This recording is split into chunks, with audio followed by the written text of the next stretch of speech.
Okay, Bobby Cardenas coming at you from Lancaster, California once again. Woo, good second game. Sometimes it was a little boring, but at the end, it had a great result. Extra time, PKs that were done exquisitely, performed exquisitely, and it came down to one miss. Unfortunately, somebody has to win, somebody has to lose. Okay, I'm going to discuss the center referee's responsibilities in this post. We're going to get to the assistant referees tomorrow, simply because a lot of stuff happened today that I think we have to discuss. Let's go back to the first game, because something happened that rarely happens in any form of competition, and for the very first time, it was used in World Cup. Water breaks, or as they say, a cooling off session.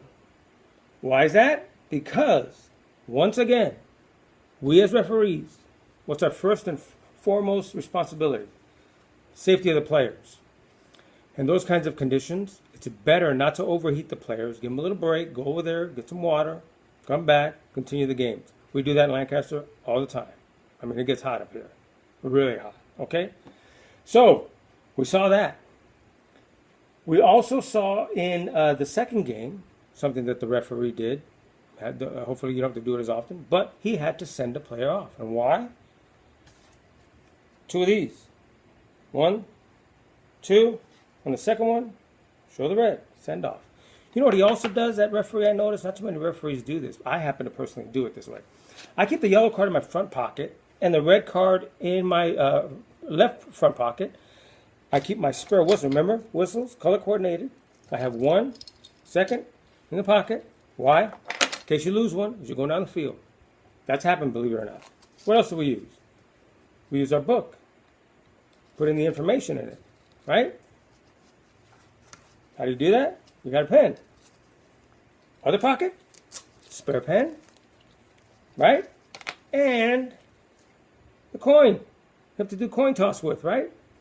All of those are our tools of the trade. And this is our referee badge for the Antelope Valley League. Antelope Football League, not Antelope Valley. Oh my God, I made a blunder. Antelope Football League, AFL, okay?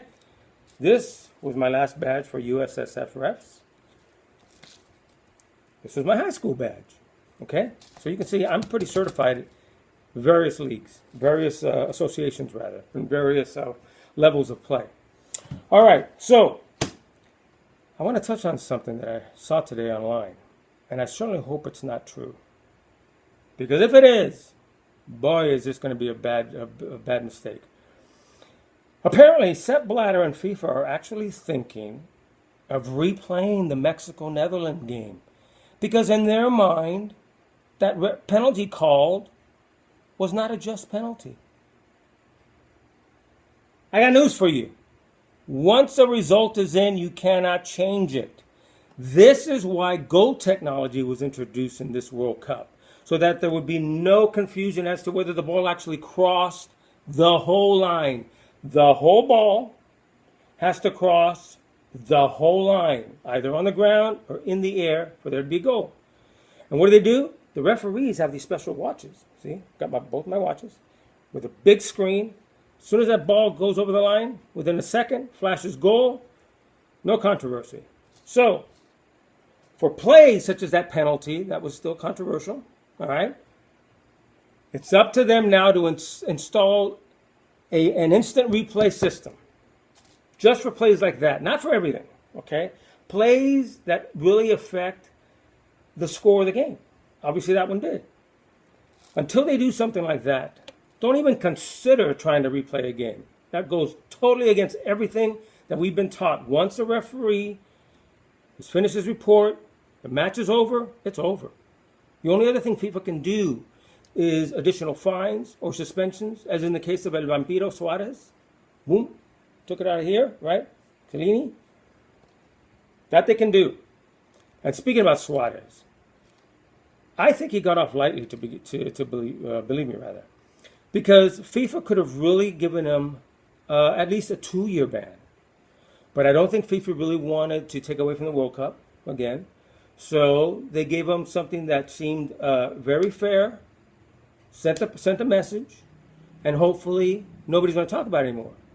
But you'd be amazed at what people are coming out in his defense. Maradona from Argentina is saying that FIFA is like a mafia. They're persecuting him. The Uruguayan president of the federation is also lambasting the decision.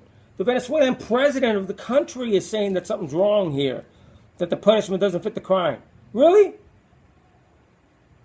Well, I don't know. That's up to you to decide, but I think it does.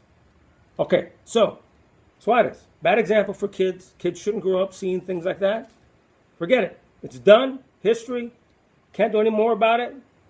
Take your punishment like a man. Okay? All right. Now, anything controversial about that Costa Rica game? I don't know. Not really. Except that Greece should have started to play a 3-man defense instead of the 4 once they went up a man ahead. Why? You play with one center back, 2 outside backs. You put an extra man in midfield. You could play a 3-5-2 or a 3-5-1-1. So you have one striker, one holding striker possibly, and you have a more of an attack mode minded offense, right? They didn't do that. It's their fault. Their fault. When you're up a man for 3/4 of the game almost, if you can't get more goals, something's wrong. All right. That's about it as far as controversy for the game. Not really much. So, good night. I'm tired again, but I'm feeling much better.